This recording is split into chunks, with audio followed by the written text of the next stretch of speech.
नमस्कार दोस्तों, welcome to my YouTube channel. तो दोस्तों, आज की इस वीडियो में हम बात करने वाले हैं कि हम किसानों की भूमि की ई-केवाईसी किस प्रकार से कर सकते हैं और हमारी जो पब्लिक आईडी है तो पब्लिक आईडी किस प्रकार से हम बना सकते हैं उसकी के द्वारा जो हमारी ई-केवाईसी होने वाली है।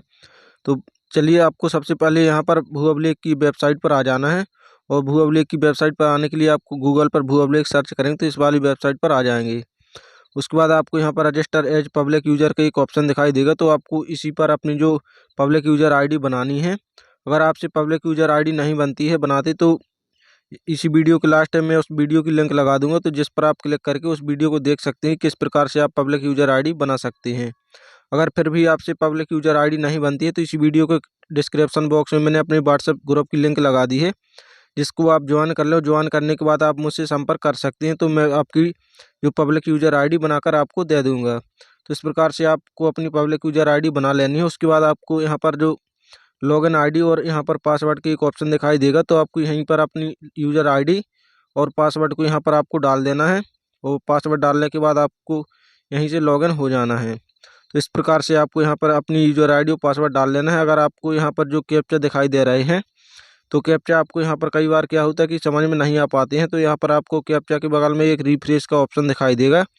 तो आपको इस रिफ्रेश के ऑप्शन पर क्लिक करके यहाँ पर जब तक अच्छा कैप्चा ना आ जाए तब तक यहाँ पर आप रिफ्रेश करते रहिए। तो यहाँ पर जब आपको यहाँ पर कैप्चा समझ में आने लगे तो आप उस कैप्चा को यहाँ पर डाल सकते हैं। उसके बाद आपको यहाँ पर जो कैप्चा दिखाई देगा तो उसी कैप्चा को इस वाले बॉक्स में आपको फिल कर देना है और कैप्चा डालने के बाद आपको सबमिट पर क्लिक कर देना है। यहाँ पर आप जैसे ही सबमिट पर क्लिक करेंगे तो यहाँ पर थोड़ी सी इस प्रकार से लोडिंग लेगा, क्योंकि यहाँ पर जो पोर्टल यहाँ पर हम लॉगिन होने वाले हैं तो यहाँ पर थोड़ा सा टाइम लग सकता है आपको। यहाँ पर अगर आपको इंटरनेट अच्छा हो तो यहाँ पर जल्दी लॉगिन हो जाएंगे। उसके बाद आपके सामने इस प्रकार की विंडो आ जाएगी, तो इस विंडो को आपको यहाँ पर क्लोज कर देना है। उसके बाद आपको यहाँ पर नीचे की तरफ में इस वाले ऑप्शन पर क्लिक कर देना है। उसके बाद यहाँ पर आपको इस प्रकार से थोड़े लोडिंग लेगा। लोडिंग लेने के बाद यहाँ पर एक नया पेज खुलकर आ जाएगा। तो यहाँ पर आपको जिस किसान की केवाईसी करना है तो सबसे पहले उसका आपको यहाँ पर डिस्ट्रिक्ट सेलेक्ट कर लेना है। इसके बाद आपको यहाँ पर जिला सेलेक्ट करने के बाद यहाँ पर आपको एक तहसील का ऑप्शन दिखाई देगा, तो आपको यहाँ पर अपनी तहसील सेलेक्ट कर लेनी है। उसके बाद यहाँ पर किसान की जिस गांव में ज़मीन है तो यहाँ पर आपको ग्राम का नाम यहाँ पर दिखाई देगा, तो इस प्रकार से सिलेक्ट कर लेना है। उसके बाद यहाँ पर आपको दो तीन ऑप्शन दिखाई देंगे, भूस्वामी खसरा संख्या या फिर प्लाट संख्या। तो आप इनमें से किसी का भी उपयोग कर सकते हैं। मैं यहाँ पर भूस्वामी का उपयोग करने वाला हूँ। उसके बाद यहाँ पर जितने भी इस गाँव में किसान हैं तो यहाँ पर सभी किसानों के नाम आ जाएंगे। तो आपको अल्फ़ाबेट के अनुसार उस किसान के यहाँ पर नाम चयन कर लेना, ताकि आपको यहाँ पर अल्फ़ाबेट के अनुसार जल्दी नाम मिल जाते हैं। तो इस प्रकार से आपको यहाँ पर किसान का नाम खोज लेना है और जब आपको किसान का नाम मिल जाए तो उसका यहाँ पर चयन कर लेना है। उसके बाद आपको यहाँ पर खसरा का एक ऑप्शन खुलकर आ जाएगा, तो यहाँ पर किसान की खसरे को सिलेक्ट कर लेना। उसके बाद विवरण देखे पर क्लिक कर देना है। जैसे ही विवरण देखे पर क्लिक करेंगे तो इस प्रकार से यहाँ पर किसान के सभी खसरे आ जाएंगे। तो नाम के सामने आपको एक बॉक्स दिखाई देगा, तो इस बॉक्स को आपको यहाँ पर टिक मार्क कर देना है।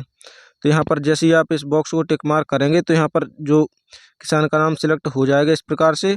उसके बाद आपको यहाँ पर नीचे की तरफ में एक ई-केवाईसी भूमि वाला ऑप्शन दिखाई देगा, तो आपको ई-केवाईसी भूस्वामी पर क्लिक कर देना है।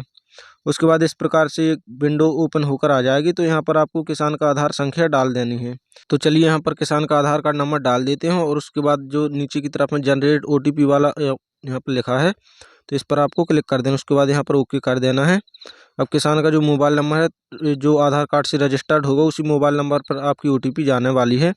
अगर किसान का मोबाइल नंबर आधार कार्ड से लिंक नहीं होगा तो यहाँ पर किसान की आप ई-केवाईसी नहीं कर पाएंगे, क्योंकि यहाँ पर केवाईसी जो होती है तो यहाँ पर OTP के माध्यम से ही ई-केवाईसी हो पाती है। यहाँ पर फिंगर वाला कोई ऑप्शन नहीं है। तो किसान से पहले बोल दें कि आप अपना आधार कार्ड में मोबाइल नंबर लिंक करवा लें, उसी के बाद ही आपकी जो ई-केवाईसी हो पाएगी।